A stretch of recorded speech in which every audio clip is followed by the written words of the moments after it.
All right, here we go with Chapter 6, Section 6.1.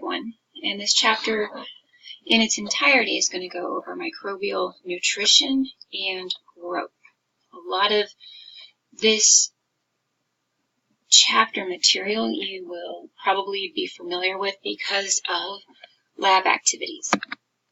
So here's the total list of objectives for Chapter 6, and the ones in black, or the first one, is just a bunch of terms. So I would recommend making flashcards for these, just good old-fashioned flashcards, and having those with you so that you can study these when you have 5 minutes or so, and then when we have exam 2, you will already know what these are. And then just a couple of tables looking at growth requirements, and then real fast, what does active transport require? Because for cells to grow and go through the process of metabolism, they're going to have to pull material into the cell and also get material out of the cell. So table 6.2 looks at ways organisms can be classified by means of where they draw their energy from and where they draw carbon from. So in this first category, you have the autotrophs right here. Autotrophs are going to be really self-sufficient, and there are two ways that you can break these down even further. You can have the photoautotrophs and the chemoautotrophs. Photo is going to indicate sunlight or light source. And so a photoautotroph is going to pull their energy source from the sun. And then because they are autotrophs, they're not relying on another organism. And their carbon source is going to be CO2. They're going to pull that in from the environment. A chemoautotroph is going to pull their energy from simple inorganic compounds, so chemicals basically.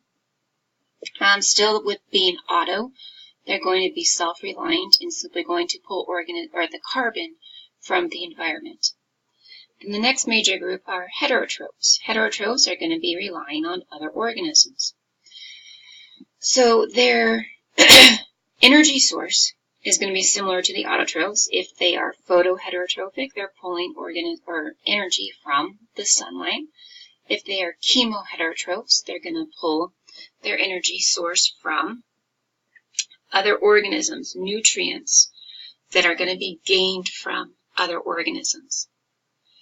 Their carbon source is an organic source, right? Because they're relying on another organism of some sort, another life form, and that's where that hetero comes from.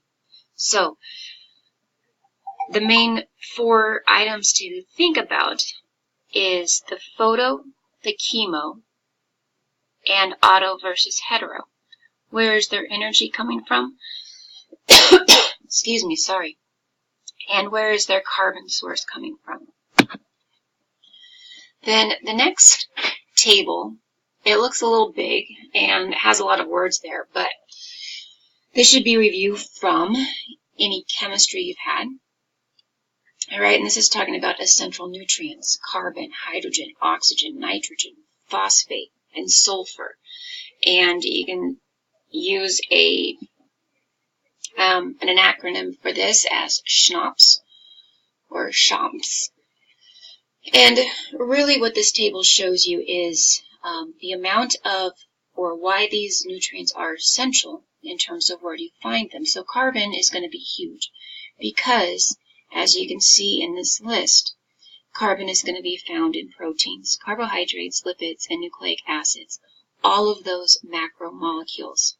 All right, hydrogen is going to be critical because of the ability for hydrogen to, or for molecules and chemicals to utilize hydrogen bonding. It's going to play a role in nucleic acid structure, in protein structure, in carbohydrate structure, or lipid structure. It's going to be huge. Oxygen is also found in all of them. Nitrogen is very important and indispensable to the structure of proteins, DNA and RNA, the nucleic acids, and then ATP. All right, phosphate is huge because it is found in nucleic acids. It's also found in ATP, and it's also found in phospholipids. All right, the phospholipid bilayer in the cell membrane, and then molecules that are going to be coenzymes for energy production, which we will talk about in chapter 7. All right, and then sulfur is important in a couple of amino acids and in some proteins that are going to utilize what are called disulfide bonds. Right, transport is the process of moving molecules into and out of the cell. And there's a fair amount of information in your textbook that goes over transport. And we're just going to talk about it really in the big picture in terms of active transport. All right, active transport is the transport of nutrients against a gradient. All right, or sometimes in the same direction as the neutral or natural gradient, but it's going to be at a faster rate than just simple diffusion alone. And so what do you need for active transport? Generally, there's going to be permeases or pumps. These are specific proteins that are found within the membrane that cross the membrane so you can move those molecules in and out of the cell very quickly. But another key feature of this is expenditure of energy. So active transport needs ATP. There needs to be an energy, a fuel source for that process. All right, you've got to be able to fuel the permeases and the pumps to move material in and out of the cell in this nature. Now, another way cells can get material into the cell is by eating and drinking. So we as humans and animals eat and drink. All right, and the way cells are going to eat is through a process called endocytosis. And endocytosis is simply the cell using its membrane to enclose or wrap around a molecule, and then that forms a vacuole, and the material is engulfed. All right, phagocytosis is a word, a sub-process of endocytosis. Phagocytosis is accomplished by amoebas and white blood cells, and that process is to create basically pseudopods to physically wrap around the foreign matter. All right, this could be a whole cell, it could be a large solid matter. But the process of endocytosis is bringing molecules in, and that's usually going to be a physical property or a physical material coming into the cell. Penocytosis is going to be the ingestion of liquids. This could be oils. It could be very small molecules that are going to be in a solution.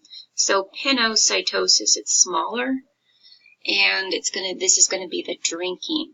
All right, so penocytosis is drinking. Endocytosis is eating.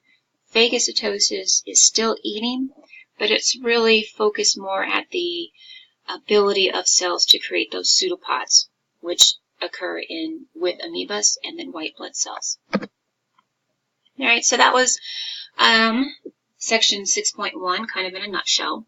All of your important information is there, but just a couple of concept checks here. Which of the following terms describes an organism that derives its energy and carbon source from organic molecules? So both the energy and carbon is coming from organic molecules. So you know autotroph is not correct by just picking up that photo. So you can eliminate A and you can eliminate E. We haven't talked about lithoautotrophs, so you can cross that out. I'm not going to throw anything at you that we haven't talked about. So then you're left with B and D, chemoheterotrophs and chemoautotrophs. Well, the carbon is coming from organic material. That's going to be hetero. So the correct answer is chemoheterotroph. And the reason chemoautotroph is not correct is because you have the word auto there, which means the carbon source is going to come from CO2. And that is it for section 6.1.